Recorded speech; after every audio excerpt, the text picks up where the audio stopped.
Good morning. Well, it's finally turned off to be Georgia weather. We're supposed to get up to about 96 degrees. Glad y'all are here. Come on in and have a seat. We'll see if we can come up with a story or two.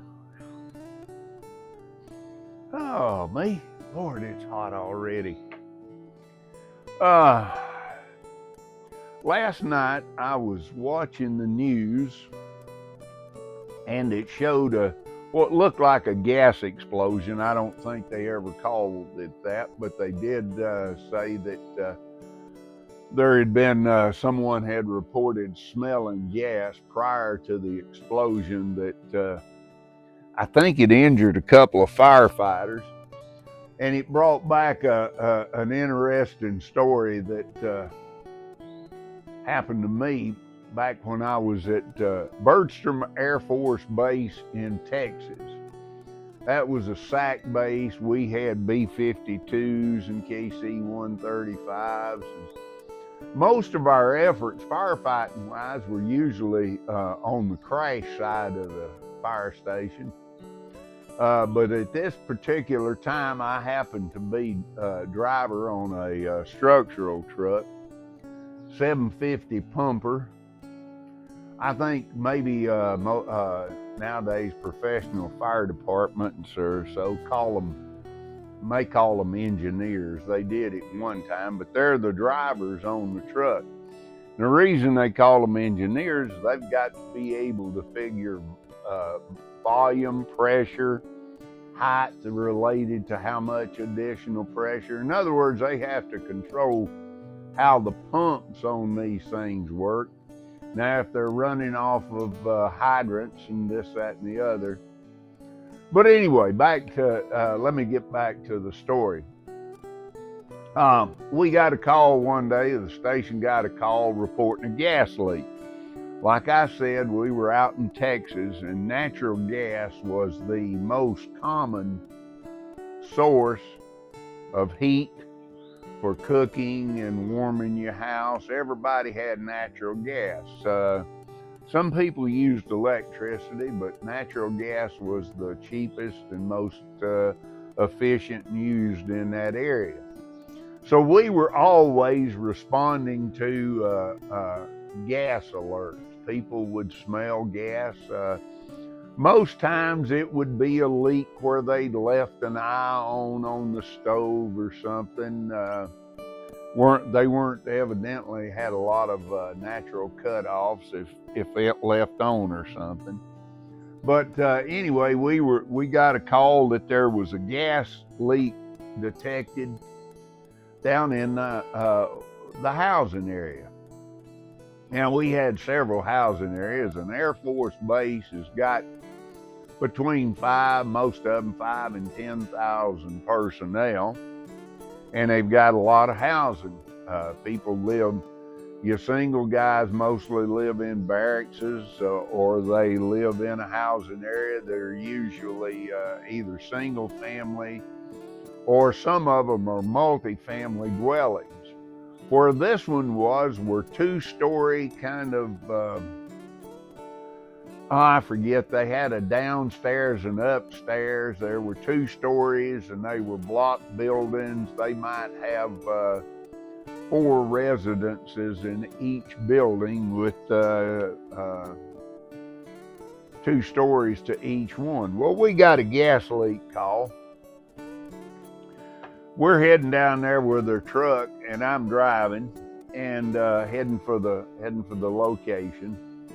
Like I say, most gas leaks can be handled in 5 or 10 minutes. You go in, you smell the gas, you find where they've left a heater burning, or at least a heater on, or a stove eye still on.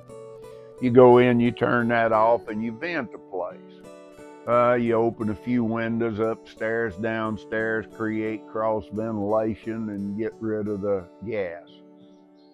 Certify that, okay, it's okay for y'all to be back in the house now. Well, we were figuring this is probably another one of those. So we're driving down the street in the housing area. I see the location, the address where we're heading to, and we're about half a block from it. And all of a sudden, the whole front of this 2-story building, all the blocks just move about 40 feet right out into the middle of the road. I mean, it was just like slow motion. There was a small thud, kind of like distant thunder, but there wasn't a big, huge explosion, like no fireball or anything. It's just like some giant just pushed the front of that house out in the middle of the road, and it just collapsed. Well, of course, that brought on more talk. You know, somebody had called that gas leak. Who's still in that house? What kind of conditions? So anyway, we couldn't go through the front where, like I say, the whole front of the house had just moved away from it. You could look, see bedrooms, living rooms, into the kitchen. So we go around to the back and make egress through the back of the house. The front still got stuff fluttering down and dropping, so we didn't know how safe it was, but we figured there were people in there. Well, when we got inside, there were 2 ladies in there. They weren't dead. They weren't unconscious. They were just groggy, and they had bleeding from their nose and ears from the concussion inside the house. We got them outside, because that was the first thing. We didn't know whether the rest of the house was going to collapse or not, with the whole front side of it blown out. So we took them outside, got them on the ground, safe distance away from the house, began to give them medical attention. Everybody in the fire department was a certified EMT and medic also. So we got ambulances on the way to get them to the hospital. They tried to talk. They couldn't hear naturally. I never did hear whether it blew their eardrums out, but like I said, they were bleeding from the ears and nose, so we kind of assumed that it blew their eardrums out. But anyway, the ambulances arrived, the medics took them to the hospital. We called crews to clean up the mess. We found out where the leaks were, shut the valves off, shut off the outside gas to the house. That was one of the first things we did. Was one of our crew members went to the gas shut off and cut it and the electricity off to the house first thing. We had specific people assigned to do that on the crew. You know, when you responded and something happened like that, you don't have time to think about it. So some people are automatically, you know, this is your job. You go here the minute you arrive on scene. So that's what we did, and called the people to clean up the mess. You know, it took them a while to get all that debris up. But anyway, I was reminded of that particular thing, and it was a kind of an unusual incident. I'm glad y'all showed up. I think we'll stop it there for today. I don't know whether this one was a little short on the story, but I hope you enjoyed it. If you did, tell your friends about it. You can find us on YouTube. You can find us at Something Southern Pottery.com. We've got a website. It's got all of our videos posted on it. It's got all these stories on the hill.